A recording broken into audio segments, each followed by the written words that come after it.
Se je zapisala kot prva ženska predsednica državnega zbora, ki je takoj razburila z rdečimi salonarji, tetovažami in oblačenjem. Slovenska javnost jo je spoznala zaradi zapisa, da je tedanji predsednik vlade Janez Janša veliki diktator. Po tem škandalu je zapustila sodniške vrste. Opozicijski SDS je pripisoval intimno povezavo s predsednikom vlade Robertom Golobom, čež da na izvršilni veji oblasti in zakonodajni ne morata biti dva, ki sta partnerja zasebno. Pravi, da v politiki ne bo skrivala čustev in da je s tem, ko je vodenje državnega zbora prevzela ženska, nastopilo novo obdobje v naši parlamentarni zgodovini. Je Janez Janša zanjo še vedno veliki diktator? Bo v parlamentu kot prva med enakimi sodelovala s predsednikom največje opozicijske stranke Janšo, ki je tako kot ona poslanec? Koga bo podprla na predsedniških volitvah? Natašo Pirc Musar ali Marto Kos, ki tudi napoveduje kandidaturo? Obe namreč pozna, skupaj deluje v združenju Ona ve. Naša gost je Urška Klakočar Zupančič. Dobrodošli v oddaji 1 na 1.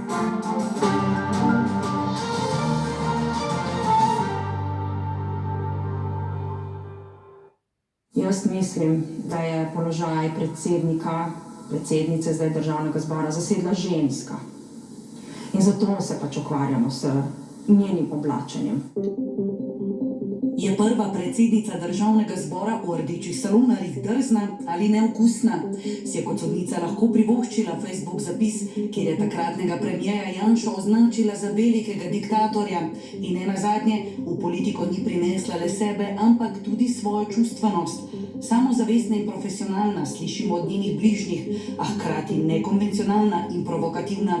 Zdi se, da je Urška Klakočar Zupančič človek dvojih svetov. Nepopisan list papirja, da je morda na momente zelo naivna, ampak velika dodana vrednost te njene naivnosti je, da se tega zaveda, da ve, da se bo morala še ogromno sedaj v politiki seveda naučiti, ampak verjemite mi, Urška je en tak biser te slovenske politike, morda zgleda, da je popolnoma z nekega drugega planeta, ampak verjemite mi, njen je oster. Včasih se še vedno nasmejimo enem dogodku, ko smo bili skupaj na morju, pa smo bile na plaži in je Urška rekla, če mi bi ulovila ribico. Jaz sem da seveda takoj za, in čeprav nobena od naju ni znala plavati, je ona pogumno odkorakala v vodo. Na srečo pa so bili tam najini starši in jo dobesedno potegnili ven iz vode, ko je zmanjkalo tal pod nogami. Tako da moj vtis je bil že takrat, da je to ena pogumna punca in če ona nekaj obljubi, potem to tudi naredi. Ko je že postala predsednica državnega zbora in jaz tudi ministrica za notranje zadeve, sva dodatno v pogovoru ugotovili, da imava skupne vrednote, skupne poglede in cilje na prihodnost, to je vladavina prava. Vidim jo kot zelo iskrivo, pristno, energično žensko, zelo svetlo osebo, ki se dejansko prizadeva za spremembo družbe na bolje. Čeprav jo je poznala že dlje časa, jo Bobnarjeva začne pozorno spremljati po odmevnem Facebook zapisu. Pred 2 letoma se na profilu takratne sodnice lahko odloki vlade Janeza Janšo prebere: ne gre za vašo varnost in zdravje, treba je napolniti prazno proračunsko malho. Upam, da bo doba janšizma nekoč samo še bridek spomin. Ob videu Marka Potrča pa vsak si lahko misli svoje, ampak meni je taka retorika veliko bolj všeč kot Biovič, Krek, Bregant, Kacin in veliki diktator Janša. Kljub temu, da je imela Klakočar Zupančičeva zaprt profil, napisano pride do SDS-ovega Vinka Gorenaka, ki besede javno objavi. Ker so jo posledično umaknili z mesta vodje oddelka za etažno lastnino, pride v odvetniško pisarno Nataše Pirc Musar.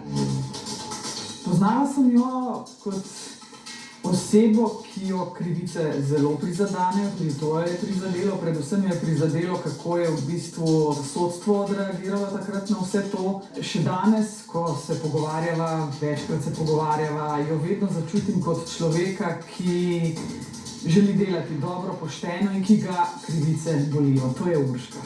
Po tistem, ko smo uspeli v tem disciplinskem postopku, sem ji rekla: Urška, mi obljubiš eno stvar, prosim, ne piši več na Facebook stvari, ki so politično in družbeno občutljive, a mi obljubiš?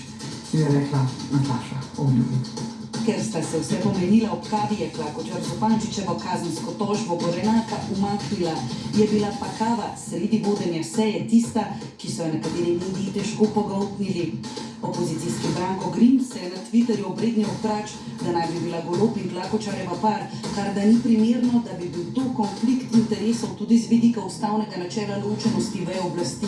V Gibanju Svoboda so odgovorili, da gre za lažno informacijo.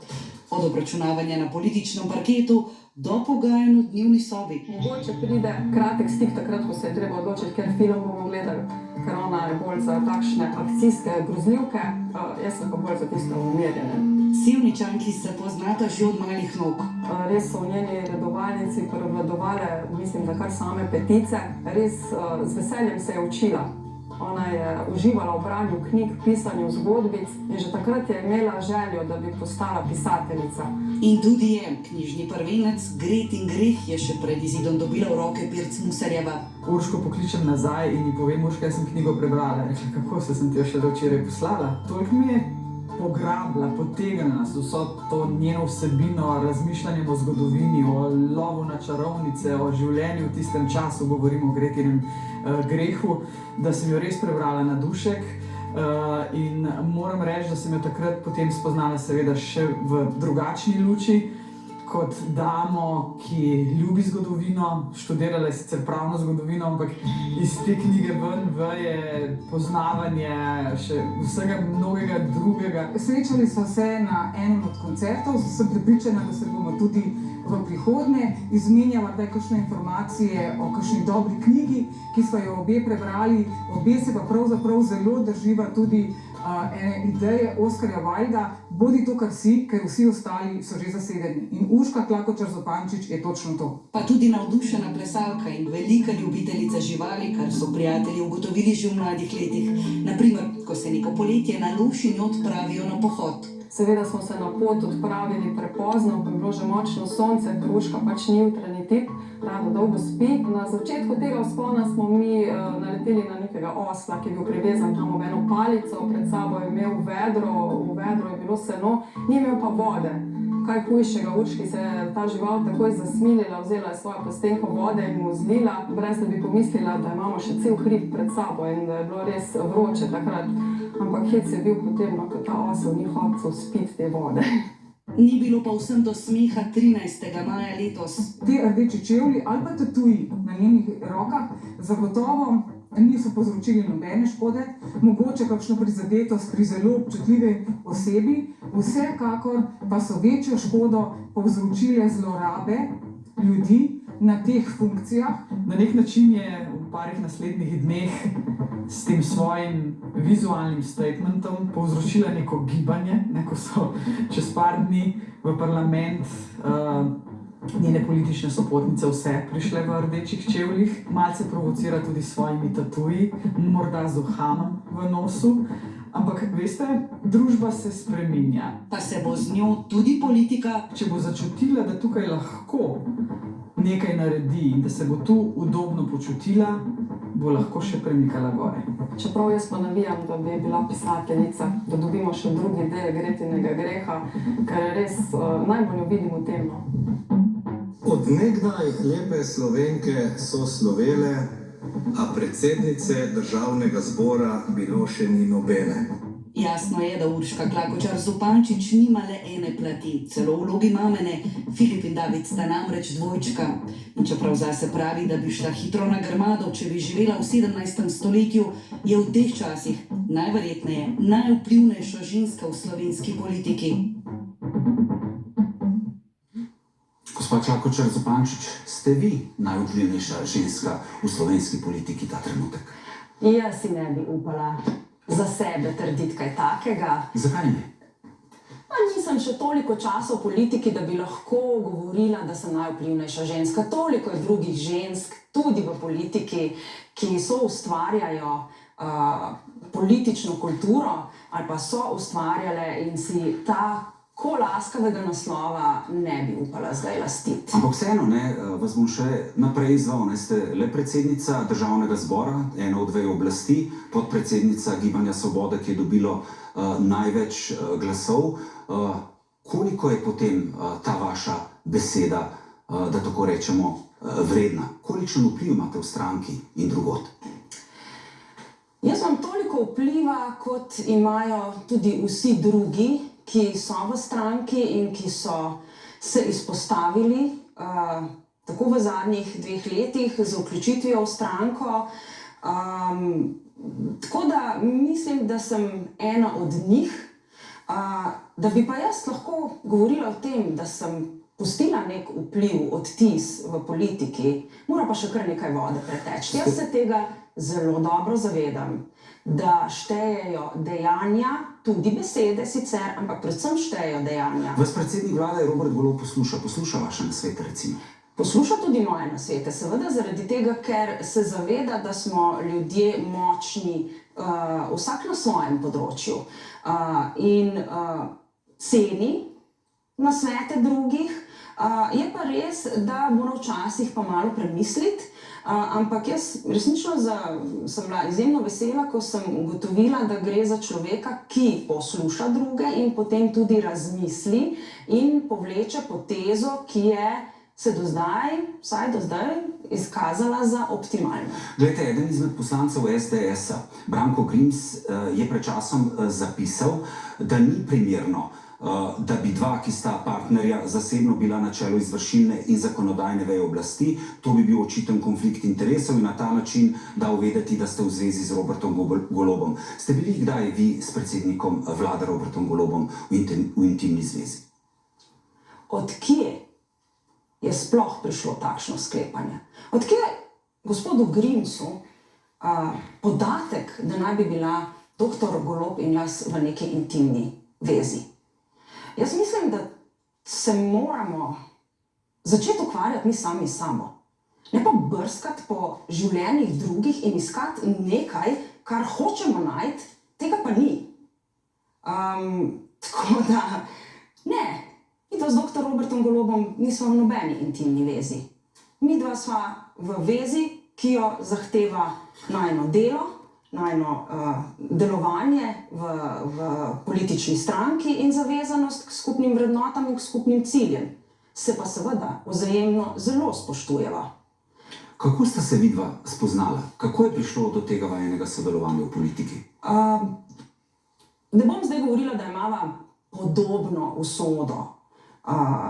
In on in jaz sva bila na nek način izvržena pod prejšnjo vlado. Oba sva bila na nek način politična odpadnika, ker sva izrazila neko nestrinjanje z politiko prejšnje vlade. In seveda ljudje, ki imajo to izkušnjo, začnejo iskati stik drug z drugim, ker ne želiš ostati povsem sam. In več ljudi nas je iskalo stik drug z drugim in tako sva se našla skupaj tudi z dr. Golobom. On je že imel nek pogled vnaprej, kaj želi narediti, kaj lahko naredi. Imel je tudi že prepoznavnost, nekaj politične kilometrine, izjemne gospodarske izkušnje. Jaz sem imela neko drugo komponento, še kdo drug je imel pa spet drugačno komponento. In seveda je okrog sebe želel ljudi, v katerih je spoznal, da delijo z njim podobne vrednote, tako da nisem bila edina v tistem njegovem krogu. Ste vi poklicali njega, on poklical vas, kako je prišlo, ali kdo tretji vas je vzpostavil kontakt? Kontaktiral me je on in zelo hitro, ko me je kontaktiral, sva se dogovorila za sestanek. Tako da sva se srečala osebno in pogovorila, ali lahko v bistvu združiva moči, seveda z drugimi tudi, in naredimo nekaj dobrega za našo državo. Povejte mi, gospa Klakočar Zupančič, kakšen je vaš zakonski stan? Na enem od portalov sem prebral, da ne bi vi zasebno govorili, da se ločujete. Moj zakonski stan je moja stvar in tako bo tudi ostalo. Oziroma, o tem bom spregovorila takrat, ko bom mislila, da je to potrebno in da je to v korist državljank in državljanov, da takšno stvar vedo. Zakaj mislite, da je tako, glede na to, da ste javna osebnost, predsednica Državnega zbora? Javnost ima pravico vedeti, kaj se dogaja z vami. Javnost ima pravico vedeti takrat, ko se moje osebno življenje ne sklada s tistim, kar jaz govorim kot javna oseba. To se absolutno strinjam. Ampak poseganja v svojo intimo, to se pravi v življenje, ki je lahko zelo boleče, lahko pa tudi zelo veselo, zaenkrat ne dovolim. Povejte mi, dejali ste, da v politiki ne boste skrivali čustev, da boste drugačni. Zakaj ne? Ne boste skrivali teh čustev. Veste zakaj? Zato, ker ljudje smo razum in čustva. Ljudje smo razumska in čustvena bitja. In kot pravna zgodovinarka zelo dobro vem, da so tudi čustva bila tista, ki so prispevala k izjemnim premikom v zgodovini. Največkrat so bila to čustva, pozitivna čustva, ljubezen. Seveda, če govorimo o negativnih čustvih, je absolutno prav, da jih razumsko ovrednotimo. Ampak veliko je primerov v zgodovini, ko je ljubezen, ta univerzalna sila, izjemno lepo čustvo, spremenilo tok zgodovine. Zakaj jih moramo skrivati? Slovensko javnost vas je izstrelil ta zapis na zasebnem profilu na Facebooku, da je Janez Janša veliki diktator. Zakaj ste se odločili, da ga napišete, glede na to, da ne bi sodniki vendarle delovali, vzdrževali to nepristranskost do politike ene, leve ali desne? Sodniki so tako kot vsi drugi samo ljudje. Imajo svoje zasebno življenje, svoje intimno življenje, imajo svoja svetovno-nazorska, tudi politična prepričanja. A jih morajo skrivati v zasebnosti, v nekem zasebnem krogu. Takrat, ko sem jaz to napisala, so veljali tudi strogi ukrepi v državi. Nismo se srečevali ljudje drug z drugim. Omejili smo stike na skoraj ničelne.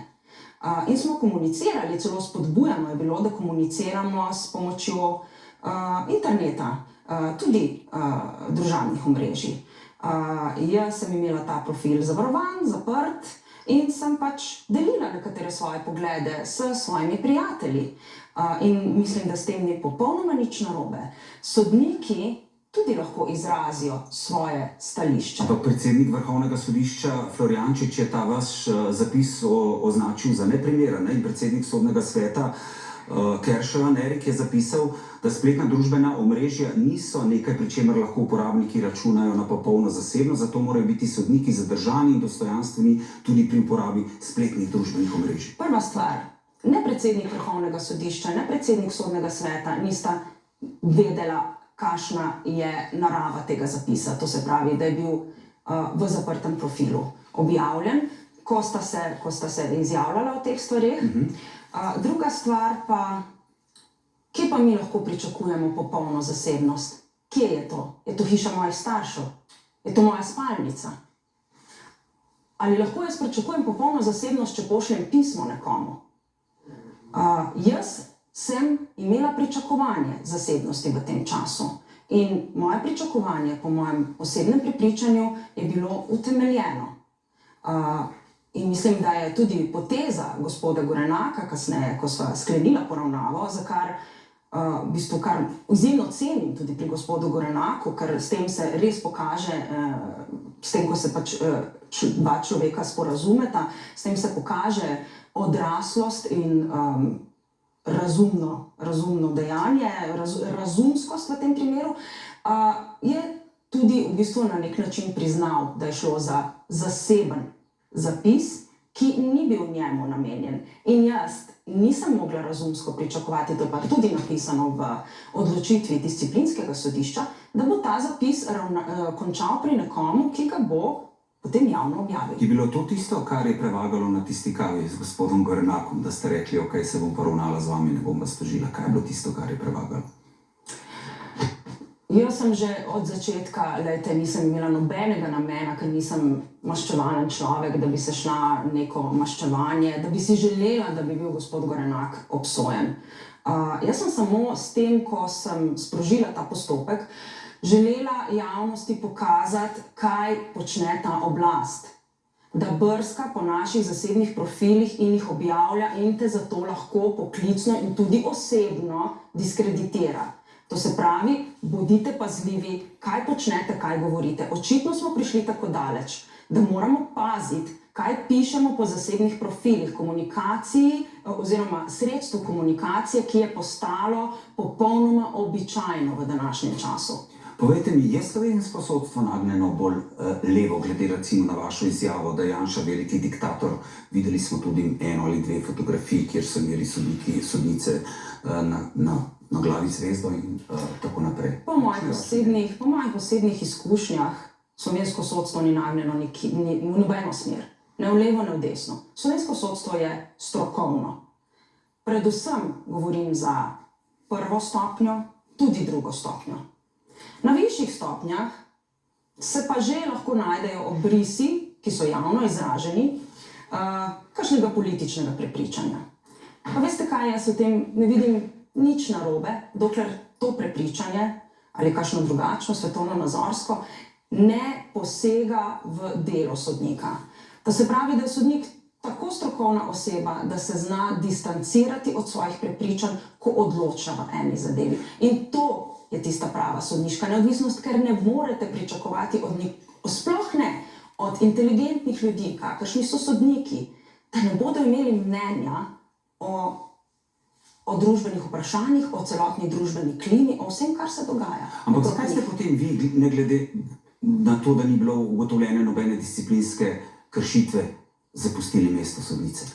Zato, ker je celoten postopek stekel na pobudo izvršilne veje oblasti. Nekdanje ministrice Kozlovičeve? Ni samo sodstvo se odločilo, da grem jaz v disciplinski postopek na začetku, ampak je šele po posredovanju izvršilne veje oblasti prišlo do tega, meni je bilo to tudi zelo jasno rečeno, da pač ministrica to zahteva, in v sistemu, ki je samostojen, naj bi bil samostojen in neodvisen, kar pomeni, da se ne uklanja drugi veji oblasti, jaz ne vidim več prihodnosti zase, če se je uklonilo.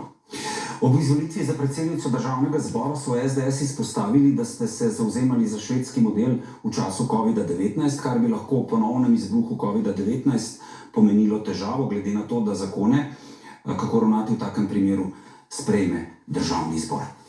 Kaj pravite na ta njihov pomislek? Ne vem, odkje je to, da sem se zavzemala prav za švedski model. Ne vem, odkje so to. V zapisu, ko je Marko Potrč zagovarjal ta švedski model, v tem zapisu, ki smo ga videli. No, moj zapis je bil predvsem v smeri, da se Marko Potrč izraža veliko lepše in bolj argumentirano kot pa vladni govorci. To je bil moj zapis. In moj zapis je šel seveda pa tudi v smeri, da omejevanje svobode na način, na kakršnega si je privoščila prejšnja vlada, ni prava pot. Predvsem dve stvari sta manjkali pri tem. Prvo je bilo spoštovanje oblasti do državljanov, ki je bilo poteptano popolnoma.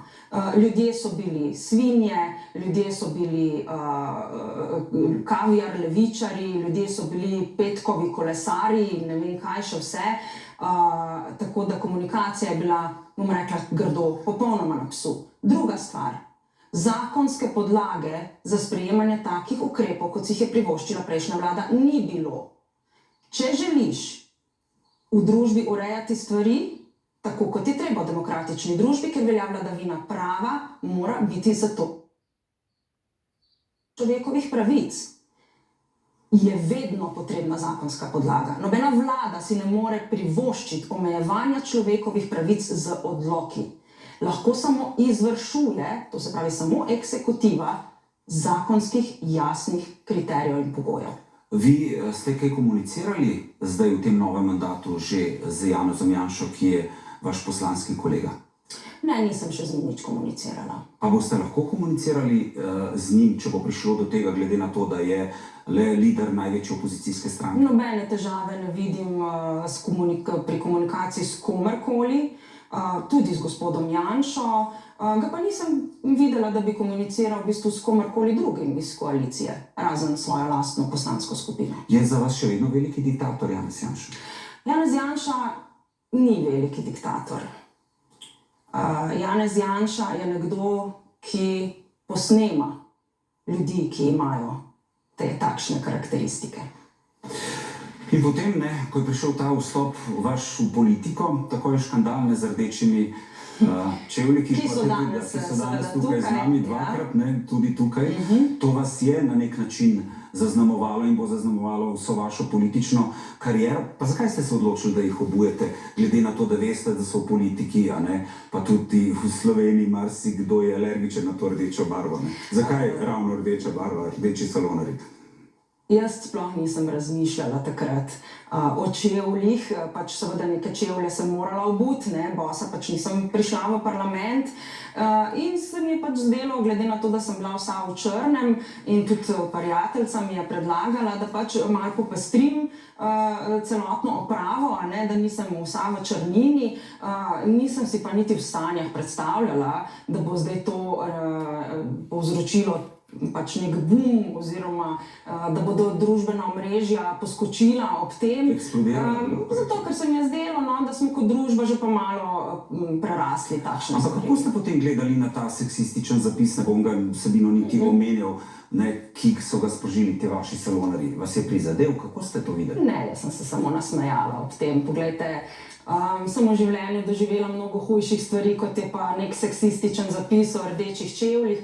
Na nek način sem bila celo ponosna, da sem pa po drugi strani povzročila s tem neko gibanje rdečih čevljev, ko so se ženske združile in pokazale podporo oziroma na ta način se izjavile proti takim seksističnim izjavam. In če pač to simbolizirajo rdeči čevlji, pa naj bodo rdeči čevlji. In že takrat sem rekla vsem ženskam, da jih pozivam, da pokažejo svojo ženstvenost in svojo žensko energijo tudi s čevlji ali pa z obleko. Ampak dobro, ni se končalo samo pri čevljih, ne? Čevlji so bili šele začetek, če tako rečem. Potem je prišlo oblačenje v državnem zboru, ne? Tudi tukaj lahko vidimo ta vaš znameniti tu.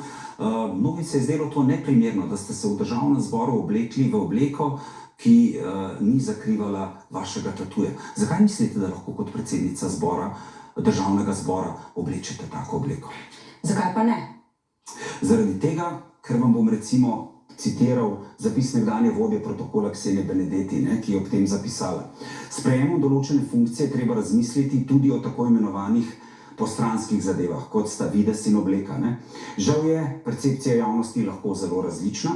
Marku Zuckerbergu, ustanovitelju Facebooka, nihče ne gleda pod prste, v kaj se oblači, a tudi on si je nadel obleko in kravato, ko je šel v ameriški kongres.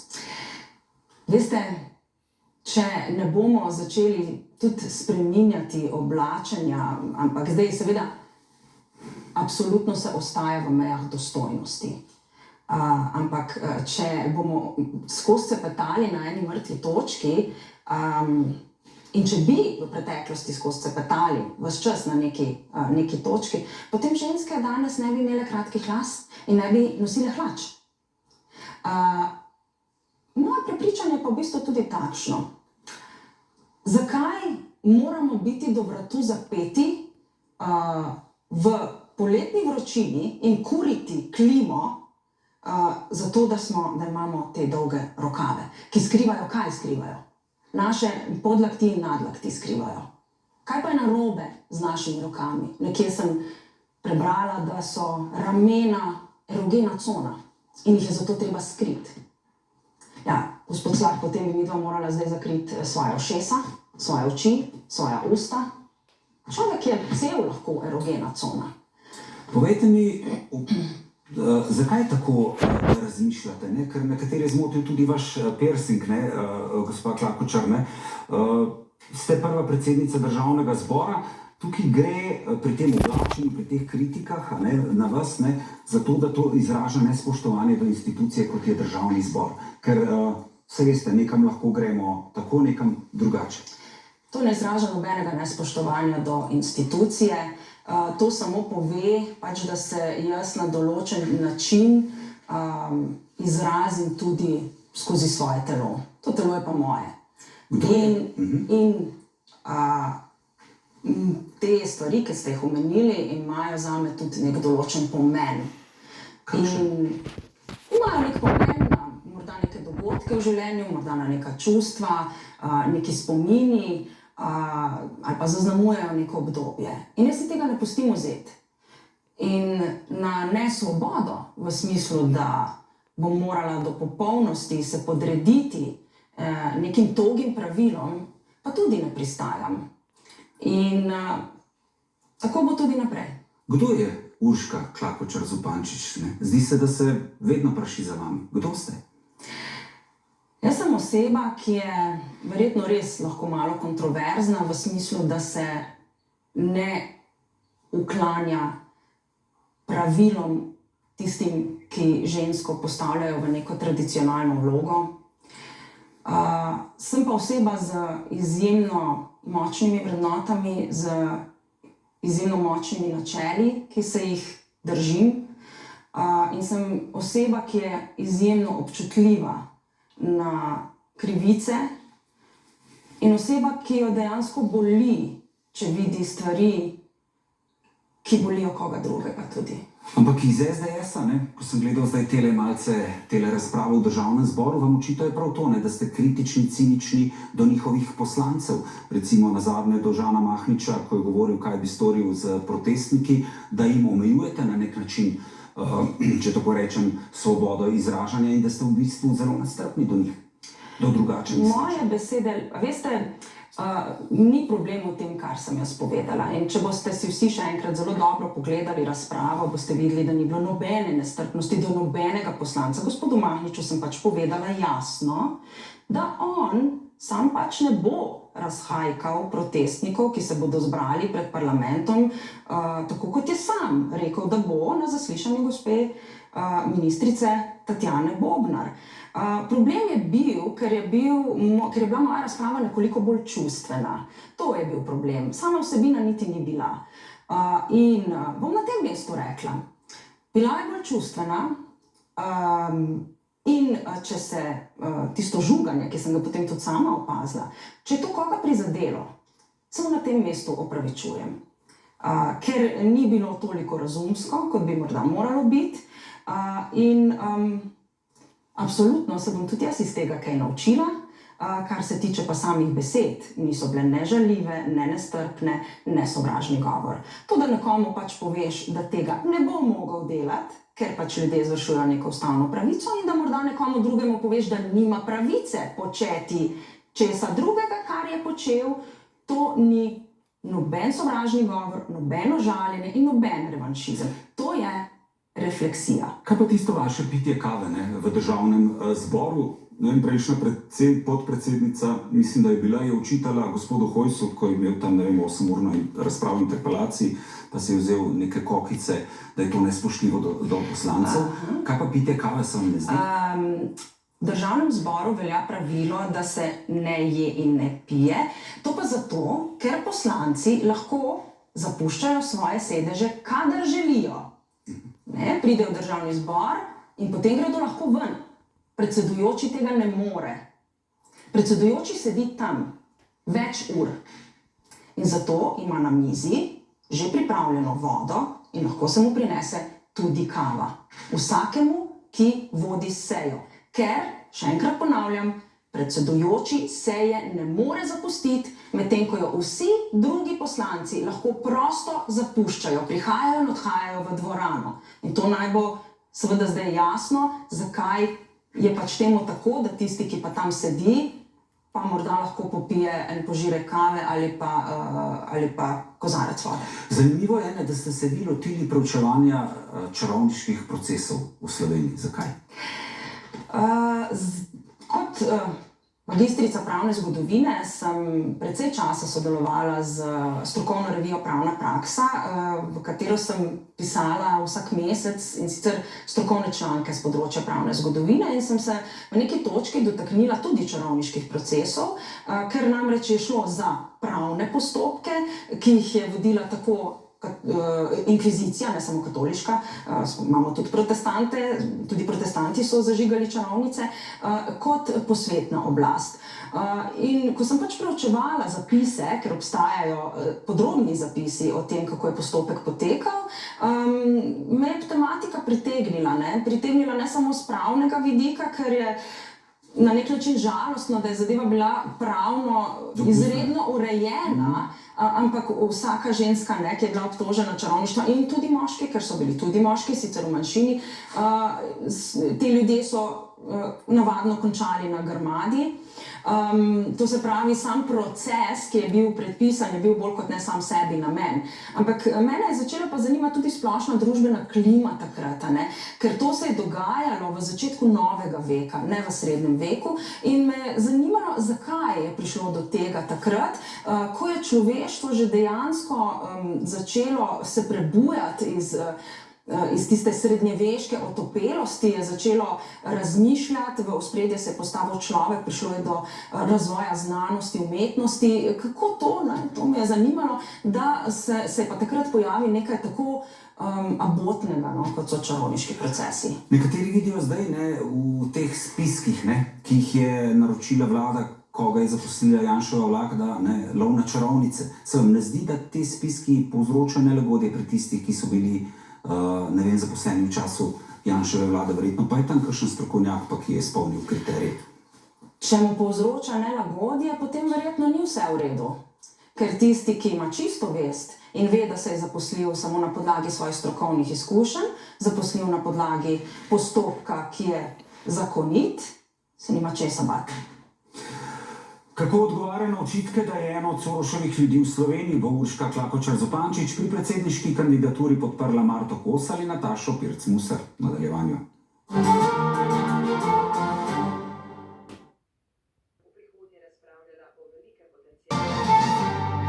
Dobrodošli nazaj v oddaji 1 na 1. Gospa Klakočar Zupančič, pred veliko dilemo boste, ne? Ste z Marto Kos, Natašo Pirc Musar prijatelji?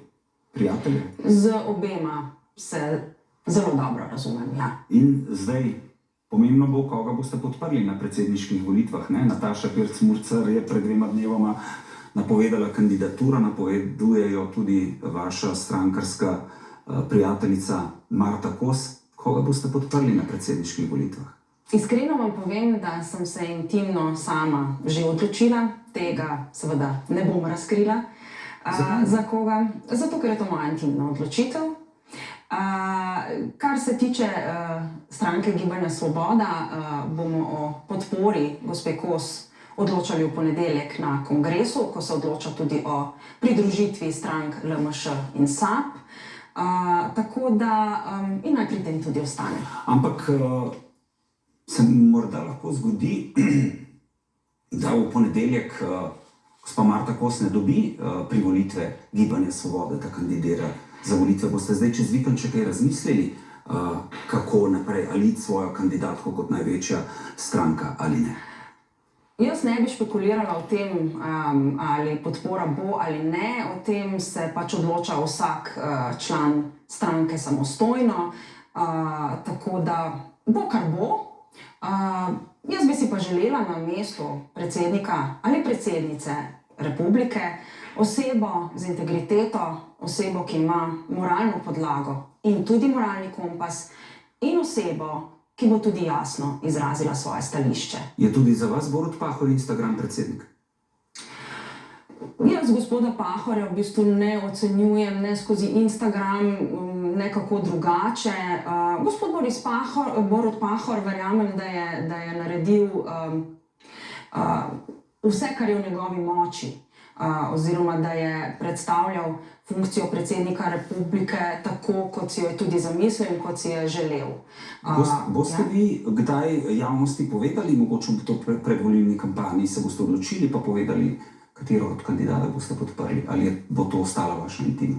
Mislim, imate položaj predsednice državnega zbora, ste podpredsednica stranke, verjetno bo prišlo v tej predvolilni kampanji do tega, ne? Boj bo trd in neizprosen, da bodo želeli, da poveste javno, za koga ste. Saj za to v politiki gre. Veste, moje vodilo je vedno, da se sprašujem, kaj je v korist državljank in državljanov. In tudi tukaj sem vprašala, ali bo v korist državljank in državljanov, da jaz sporočim svojo intimno odločitev. In če bo presodila, da je to v njihovo največjo korist, potem bom to tudi naredila. Ko so ravno pri intimi, ne?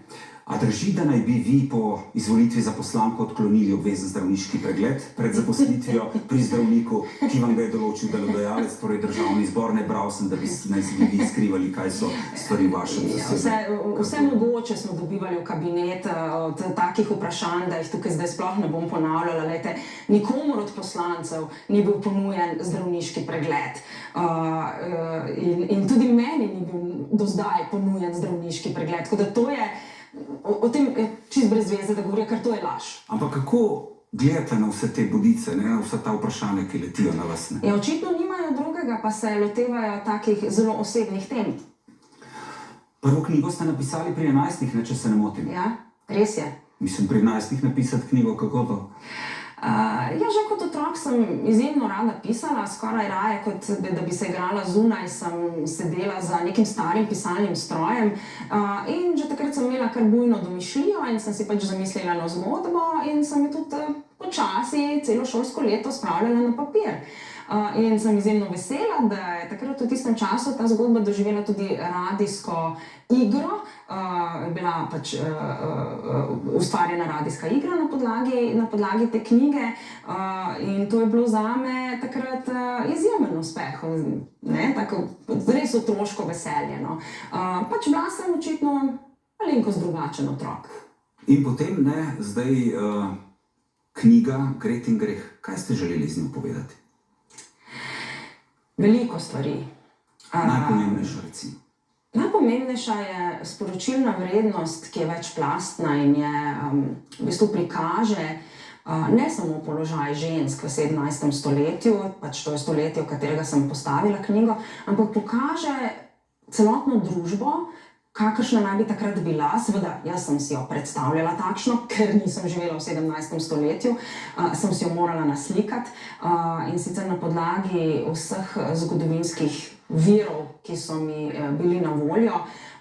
In se mi je zdelo, da bi lahko predstavila tudi nekatere stvari, kot so recimo 30-letna vojna, reformacija, protireformacija, prve slovenske knjige, potem čisto običajne stvari, kot so rojevanje otrok takrat, smrt, odnosi med ljudmi, da bi to predstavila bralcem in jih v bistvu na nek način s tem tudi kaj naučila.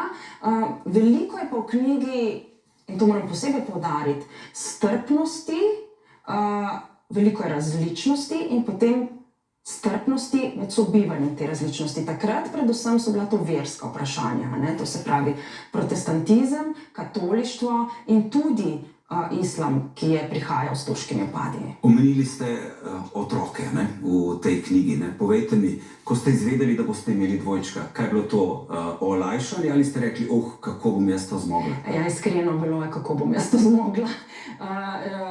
Na začetku me je bilo kar malo strah, ali bom zmogla dva naenkrat, ker se tudi sama sebe poznam in vem, da sem si želela poleg biti mama tudi biti še vse ostalo.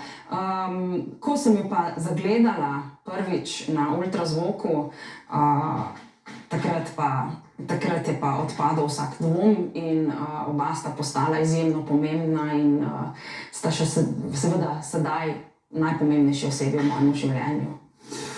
Odkje velika ljubezen do živali bo roman Gret in greh dobil nadaljevanje in kaj je za Urško Klakočar Zupančič svoboda v nadaljevanju?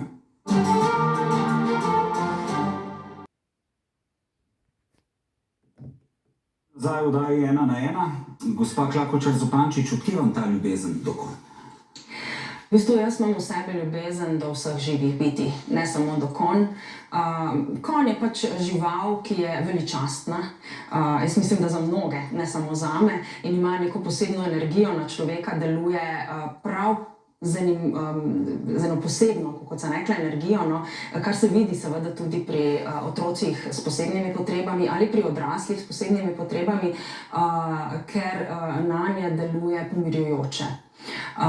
Jaz imam pa v sebi to ljubezen že odkar zase vem. Tako da težko bi vam odgovorila zdaj na vprašanje, od kje je to. Morda pač človek se tako rodi in jaz se bom v tem mandatu poleg nekaterih drugih agend, kot je boj proti diskriminaciji, za boljši položaj otrok, spet otrok s posebnimi potrebami še posebej, tudi borila za izboljšanje varstva in zaščite živali. Kaj najraje počnete, ko niste v službi? Takrat sem najraje s svojima otrokoma in počnemo vse, kar počnemo, kar počne čisto navadna družina oziroma mama. S svojimi otroki gre na izlet, pogleda kakšno risanko, se uči, tako da vse takšne čisto vsakdanje stvari. Eden od vaših otrok je zbolel, ne, ste povedali v preteklosti, da je zdaj bolje. Kako se spopadate s to boleznijo in kaj bi rekli staršem, ne? Najhujše je, če ti zboli otrok, ko se s tem srečajo. To je izjemno hudo. Jaz občudujem vse starše, ki so to doživeli, ki to doživljajo, posebej nemoč, ki jo čutiš, ko otroku pač ne moreš pomagati. Pri nas je bil tak primer, zato smo tudi iskali pomoč v tujini, ampak bi jim pa položila na srce, ne odnehajte, ker pomoč velikokrat je, samo je ne iščemo dovolj. Ozrite se naokrog, poglejte čez mejo, ker obstajajo strokovnjaki, ki imajo rešitve, ki lahko omilijo, če že ne pozdravijo bolezen, ki vam seveda izjemno ruši notranji družinski mir in ki v bistvu res povzroča lahko hude bolečine. Tako da ta izkušnja me je v bistvu tudi utrdila, da me takšne izjave, kot so, zakaj sem rdeče čevlje obula oziroma kaj mi manjka na telesu, zaradi rdečih čevljev popolnoma nič ne ganejo. Kaj je za vas svoboda? Zame je svoboda, da sem lahko to, kar sem, ob spoštovanju svobode drugega. Zame je svoboda to, da lahko govorim, kar mislim, seveda zopet ob spoštovanju tega, da se držim nekih pravil, ki so nedopustna, kazniva pri izražanju stališč, ker nekje je meja za vse. Zame je svoboda to, da lahko rečem, da sem zadovoljna sama s sabo in da imam notranji mir. In konec koncev zame je svoboda tudi to, da se lahko izrazim tudi neverbalno, če rečemo, skozi dejanja, skozi svoje občutke, tudi skozi telo. In občutim pri tem samo zadovoljstvo in mir. Najlepša hvala, da ste bili naša gostja. Hvala vam. Tudi vam hvala, spoštovane gledalke in gledalci, ker ste nas gledali v tako velikem številu. Če pa ste zamudili začetek oddaje, si jo lahko že v celoti ogledate na voljo. Ker so pred nami počitnice, se od vas poslavljamo, lepo se imejte, kjerkoli še boste preživljali.